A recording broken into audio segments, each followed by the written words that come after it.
C'était au cours de cette rencontre organisée par l'ambassadeur Henrik Rasbrand que quelques chefs d'agence du système des Nations Unies se sont échangés sur l'Alliance mondiale pour mettre fin au VIH pédiatrique dans le monde d'ici 2030. Selon les représentants de l'ONU-SIDA, de l'UNFPA, de l'UNICEF et de l'OMS, la problématique du VIH s'illustre par la faible couverture en antirétroviral ARV chez les enfants et les adolescents, ainsi que par la prévention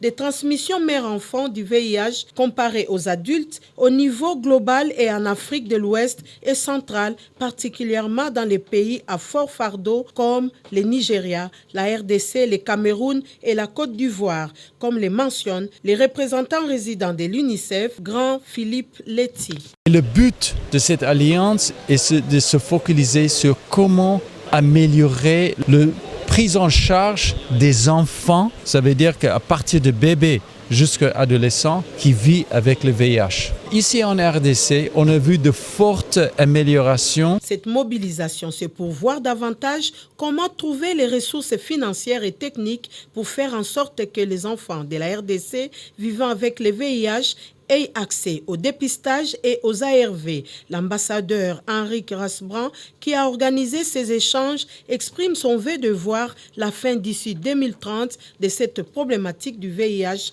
chez les enfants, y compris la PTM. Nous avons voulu donner cette occasion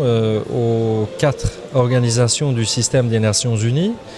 à savoir l'ONU-SIDA, l'UNICEF, l'OMS, l'Organisation mondiale de la santé, et aussi UNFPA, le Fonds des Nations Unies pour la population,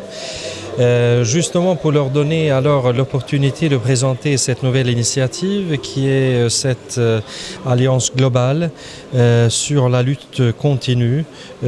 contre le VIH, le sida pédiatrique.